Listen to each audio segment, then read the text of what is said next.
Hello guys, so today I'm gonna do a new video. So I've been thinking a while for a new video. I know it's been a few weeks, but the thing is that I wanted to try something new and take a break from winter patterns.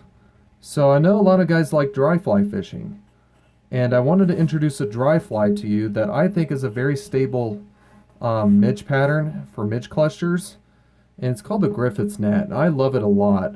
So first what we're going to do is we're going to take this and we're going to wrap it on like so, right? Okay. And then I'm going to take this and snip off the excess.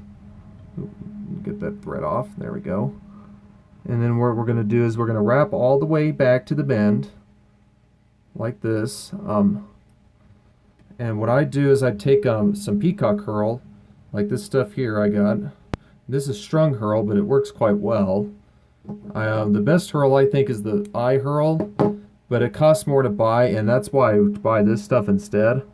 But it still works quite well. And if it's a bigger Griffith's gnat, just so you know, I sometimes usually use 2 herls, but since this is a smaller one, I prefer to use the only 1 herl. And we need to use a grizzly cape like this whiting here, this whiting dry fly hackle red label, and this grizzly cape is the one I tend to use. It's a half a cape actually, but it works quite well. And this is probably my preferred hackle to use of all time. And what I use is a hackle gauge, but you can also measure it on the hook and it works quite well that way. Go old school, you know.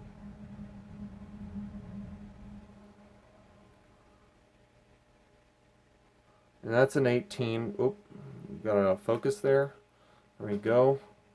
And I want to get this feather here.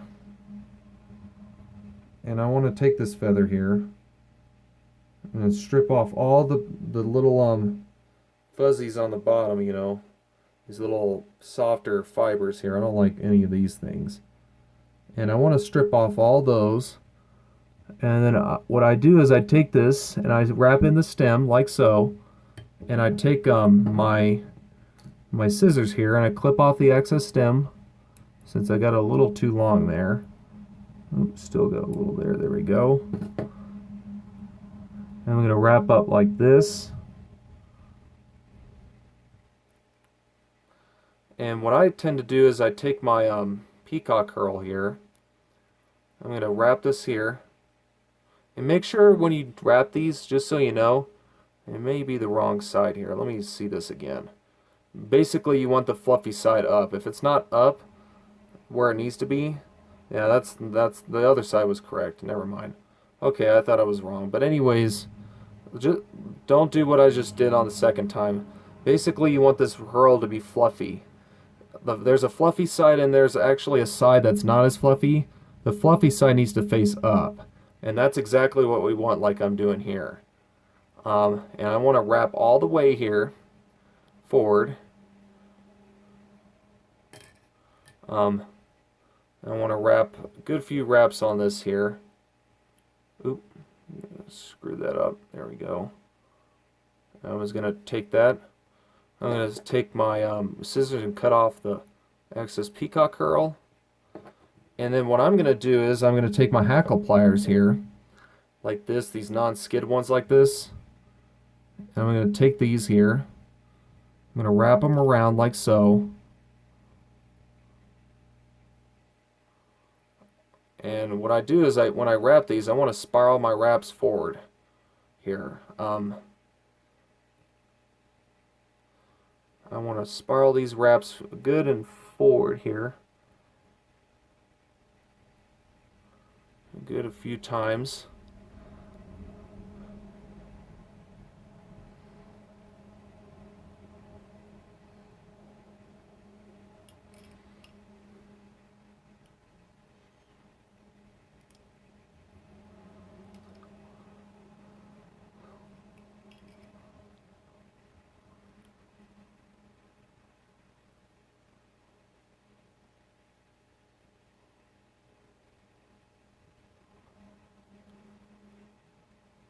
But yeah, and what I'm going to do is I'm going to take my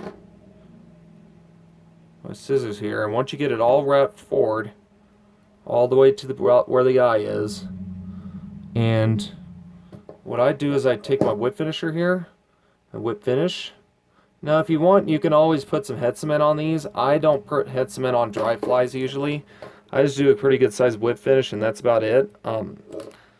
And if you have any pesky trap fibers, and I always get some and it never fails on these dry flies like this, I always clip them out, and I don't like it when they do that. So if that happens, just clip them out. You know, I don't like them in here anyways, and they drive me nuts.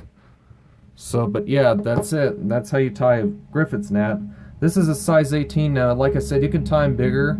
You can even tie them smaller. But what this imitates is a midge cluster. It's probably like the stable midge cluster pattern of all, and it's probably one of my favorites. But yeah, that's how you tie midge cluster, Griffith's gnat midge cluster. Thanks, guys.